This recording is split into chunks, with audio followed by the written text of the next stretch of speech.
Hello guys, आज का हमारा जो चैप्टर है वह है त्रिकोणमिति फलनों के लेखा चित्र, graph of trigonometric functions.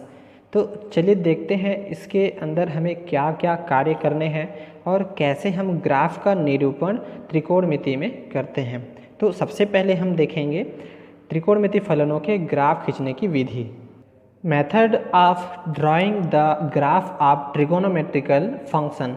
First steps है, माना y is equal to 2x। चर x में एक त्रिकोणमिति फलन है। चर x के विभिन्न मानों 0 से लेकर 360 डिग्री तक के संगत y के मान दशमलव के 2 स्थानों तक शुद्धतापूर्वक ज्ञात कर सकते हैं।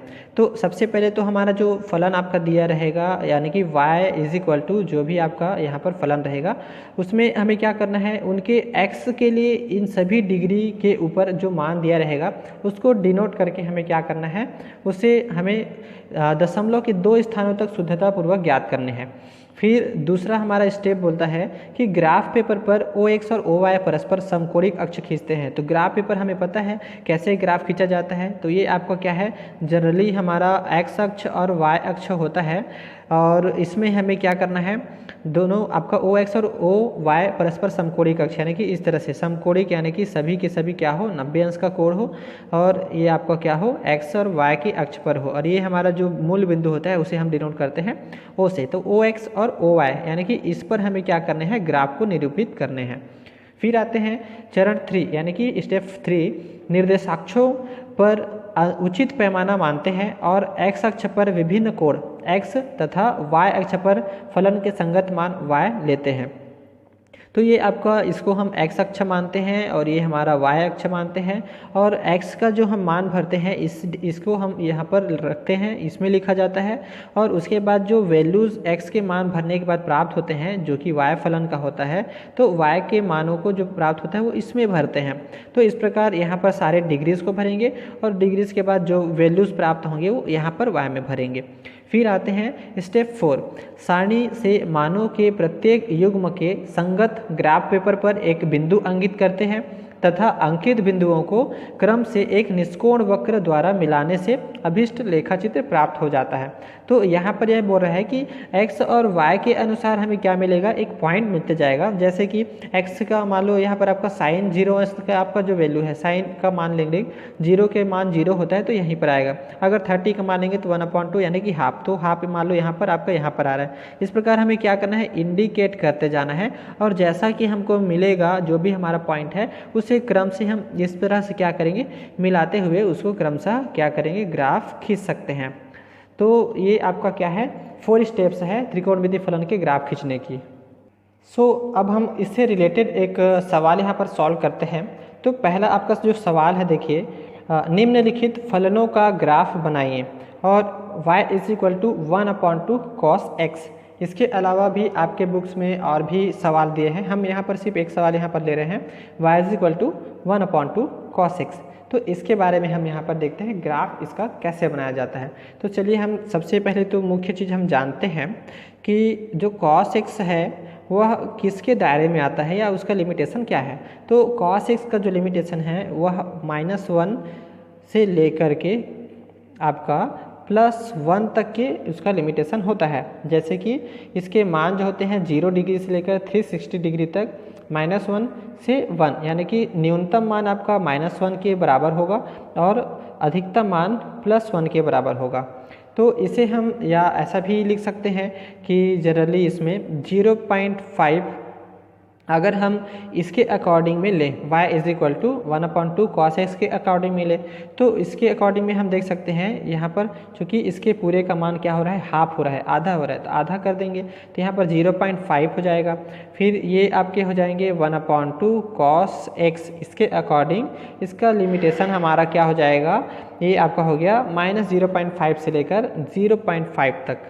तो साथ ही हम इसका जो फलन है यहाँ देख सकते हैं, फलन y is equal to 1/2 cos x, इसका जो क्या है, रेडियन है, यानी कि 2 पाई रेडियन आवर्तकाल होता है। 2 पाई रेडियन आवर्तकाल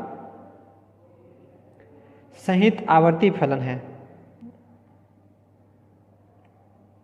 अब हम इसका आवर्तकाल भी समझ लेते हैं। आवर्तकाल क्या है? आवर्ती फलन है। तो इसमें हम ये कह सकते हैं कि जब हम यहाँ पर देखते हैं कि भाई उसका जो वैल्यू है 0 से लेकर के, यानी कि 0 डिग्री से लेकर 360 डिग्री तक क्या होता है, वो पूरा एक राउंड क्या करते हैं, अपने अक्षों के पूरा राउंड लगा लेता है, यानी कि पूरा एक राउंड हो जाता है।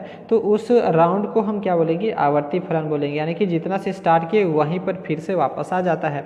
तो अब हम देखते हैं आवर्ती फलन में आपका जो हमारा यहाँ बता सकते हैं फलन y is equal to 1/2 cos x का ग्राफ। और ग्राफ के लिए हम क्या करेंगे? उसका जो अंतराल है, तो ग्राफ अंतराल हम देख सकते हैं। ग्राफ अंतराल जो है आपका क्या हो जाएगा?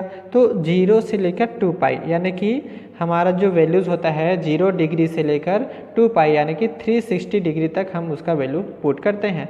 या ऐसा भी बोल सकते हैं कि 0 से लेकर 360 या 0 से 2 पाई, दोनों में हम क्या कर सकते हैं? बता सकते हैं। अब उसका जो आपका ग्राफ होगा वो भी इसी के अंतराल में हम क्या करेंगे? खींचेंगे। तो हम यहाँ बता सकते हैं इसके ग्राफ अंतराल इसमें 0 से 360 में खींचेंगे। तो इस प्रकार हमें यहाँ पर ध्यान देना है, इसमें ग्राफ हम कहाँ से कहाँ तक खींचेंगे। अब हम चलते हैं अंतराल 0 से 360 में cos x के लिए मान सारणी। तो यहाँ पर आपके x दिया गया है और x के लेकर आपका जो 0 से लेकर के आपका 360 तक आपका डिग्री दिया गया है। और उसके अकॉर्डिंग जो आपका ट्रिगोनोमेट्रिक अनुपात का जो फार्मूलाज होता है उसमें आपका वैल्यू दिया गया है। तो 1 से लेकर के ये सारे वैल्यूज उसके होते हैं। इसको आपका चूँकि इसका 0 अंश का आपका 1 होता है और 30 डिग्री का cos में आपका 1/2 होता है, सॉरी 1/2 नहीं, आपका √3/2 होता है। तो उसको क्या किया गया है? उसको पूरे डिवाइड कर लिया गया है। और डिवाइड करने के बाद आपका जो वैल्यूज़ आता है उसको जितना आपका जो पॉइंट से लेकर 2 अंकों तक उसको क्या किया गया है? डिस्क्राइब किया गया है। क्योंकि हमारा नियम भी यही कहता है ग्राफ में कि 2 पॉइंट तक लेकर हम उसे क्या करेंगे? ग्राफ में डिनोट करेंगे। तो ये आपका 0 से लेकर 2 आपका 0.87, फिर 45 का 0.71, फिर 60 का 0.5। फिर देखिए यहाँ पर लगातार आपको क्या हो रहा है? ये रिपीट होते जा रहा है उल्टे क्रम में। और हम यहाँ पर सिर्फ ये देखेंगे कि कौन माइनस में आ रहा है और कौन प्लस में आ रहा है। तो कॉस का मान जो होता है पहले आपका जो चतुर्थांश है 90 डिग्री तक, उसमें आपका क्या होता है? प्लस होता है। और उसके बाद फिर आपका जो 90 से लेकर 180 तक वो आपका माइनस होता है। और उसके बाद फिर आपका आता है तो 210 से लेकर के आपका 270 तक आपका क्या होता है? उसमें भी आपका माइनस होता है। फिर लास्ट आपका जो चौथे चतुर्थांश होता है उसमें कॉस का मान आपका धनात्मक होता है। तो इस प्रकार से इसमें आपका दिया गया है। और कॉस के मान के आधार पर हम ये टेबल तैयार किए हैं, जिसमें से आपका देख सकते हैं हमें क्या करना है। हमें फलन दिया गया है y is equal to 1/2 cos x। तो x के मान हम जहाँ पर भरेंगे तो cos x का मान आपका जितना भरते जाएंगे उतना आपका क्या होते जाएगा?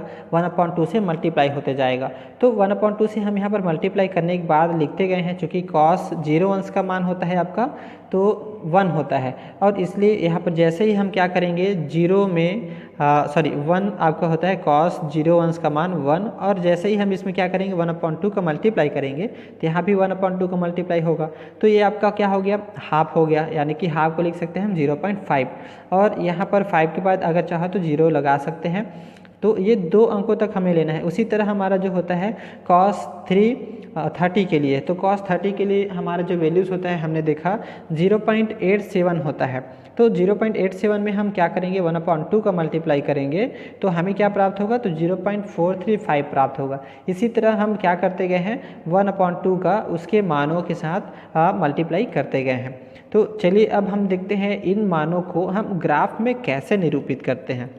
तो ये हमारा ग्राफ पेपर है और इस पेपर में हमने x अक्ष और यहाँ पर आपका y अक्ष दर्शा दिया है। और देखिए आपका ये x डैश और नीचे हमारा y डैश। तो ये आपके धनात्मक आपका जो पहला चतुर्थांश है, दूसरा है, तीसरा है और फिर चौथे चतुर्थांश है। तो यहाँ पर देखिए हम cos के 0 डिग्री से लेकर के कहाँ तक 360 डिग्री तक के पूरे वैल्यूज़ यहाँ पर लिख दिए हैं। और कुछ बीच के कुछ डिग्रियाँ हम छोड़ भी दिए हैं। तो यहाँ पर अब देखिए दूसरा पॉइंट है कि हमें जहाँ तक वैल्यू प्राप्त होते हैं 0 से लेकर के इनके मानों तक जितने भी प्राप्त हुए 0 से लेकर के 0.5 तक, उसको भी हम लोग यहाँ पर पुट कर दिया है। तो एक तो आपका प्लस एरिया है और ये आपका माइनस वाला एरिया है। तो चलिए अब इसमें हम जो टेबल है उसके अकॉर्डिंग इसको फिल करते हैं। तो ये आपका टेबल है 0 से 180 तक, और उसके बाद फिर हम आगे का भर लेंगे। तो यहाँ पर देखिए आपका ये जो है ग्राफ में सबसे पहले x का जो वैल्यू है, x हम यह x अक्ष के लिए है और ये y का वैल्यू है y अक्ष के लिए है। तो x का 0 डिग्री, तो चलिए x का ये आपका 0 डिग्री है और यहाँ आपका x के 0 डिग्री के लिए y का जो वैल्यू है वो कितना है, तो 0.5 है। तो हम इस 0 में कहाँ तक चले जाएंगे, 0.5 तक। तो ये आपका यहाँ पर पहुँच रहे हैं, इसको हम छोटा सा गोला कर दिए। अब नेक्स्ट है 30 डिग्री, तो x के 30 डिग्री के लिए हम कहाँ तक चलेंगे, तो y के 0.43 तक। तो हम ये आपका पहुँच गए कहाँ तक, 0.43 तक। तो ये आपका 0.43। फिर नेक्स्ट है आपका 45 यानी कि 45 के लिए हम देख रहे हैं, तो ये आपका हो जाएगा 45 हम नहीं लिए हैं इसलिए आप सीधा डायरेक्ट आते हैं 60 में। तो 60 डिग्री के लिए आपका कितना है, तो 0.25 है। तो यहाँ पर हम आ जाएंगे सीधे सीधे 0.25। तो ये आपका हो गया 60 डिग्री के लिए 0.25। अब नेक्स्ट है हमारा 90, तो 90 के लिए हमारा क्या है, 0 है। तो ये आपका हो गया 0। इसी तरह 120 के लिए आपका माइनस में चला गया, तो माइनस के लिए आपका ये हो गया 120 में देखिए आपका माइनस 0.25। तो ये आपका माइनस 0.25 यहाँ पर आ जाएगा। फिर नेक्स्ट है 135 के लिए, तो यहाँ पर आपका 135 में 0.-35 है। तो 135 तो हमने लिए नहीं है, तो 150, इसलिए 150 का वैल्यू है 0.435। तो हम यहाँ पर चलेंगे 0.435 कहाँ पर दिया गया है, तो ये देखिए 0.43। तो ये आपका हो जाएगा 50 डिग्री आपका 50 में, सॉरी यहाँ पर 120 का हम लिए थे पहले, फिर 50 में हमें क्या हो जाएगा, 50 में हमने आया 0.43 पर। फिर आते हैं नेक्स्ट हमारा जो वैल्यूज़ दिया गया है वह है 0.5 180 के लिए। तो 180 का जो वैल्यू है 0.5 में हम कहाँ तक जाएंगे, तो नीचे तक के आपका 0.5। तो ये आपका पहुँचेगा 180 में ये। तो इस प्रकार हम देख रहे हैं। तो ये आपका जो हमारा वैल्यूज़ है उसे हमने क्या किया, मिला करके देख सकते हैं। ये आपका है इस तरह से, देखिए इसको मिलाना है, ये आपका, तो ये आपका आधा हो गया। अब आगे का हम जो आपका टेबल है उसके अकॉर्डिंग आधे को फिल करते हैं। तो ये आपका सेकंड आपका दिया गया टेबल है। सेकंड टेबल में हम देखते हैं यहाँ पर 210। तो यहाँ पर आपका जो दिया गया है 210 में कितना है आपका वैल्यू, तो 0.435 माइनस में है। तो हम यहाँ पर वापस आते हैं 0.435 में, देखिए ये आपका है 0.435 210 में। तो ये आपका ये पॉइंट हो गया। फिर नेक्स्ट आपका जो दिया गया टेबल है आपका 225 में, तो 225 आपका यहाँ पर नहीं लिया गया है। तो यहाँ पर डायरेक्ट हमारा क्या आ गया है 240। तो 240 में आपका देखिए 0.25 आपका वैल्यूज़ है। तो 0.25 हम यहाँ पर ले सकते हैं 240 में। तो ये आपका 0.25 है, यहाँ पर 240 इसमें ले सकते हैं। फिर नेक्स्ट आपका आता है आपका 270 का वैल्यूज़ है 0। तो ये आपका है 0।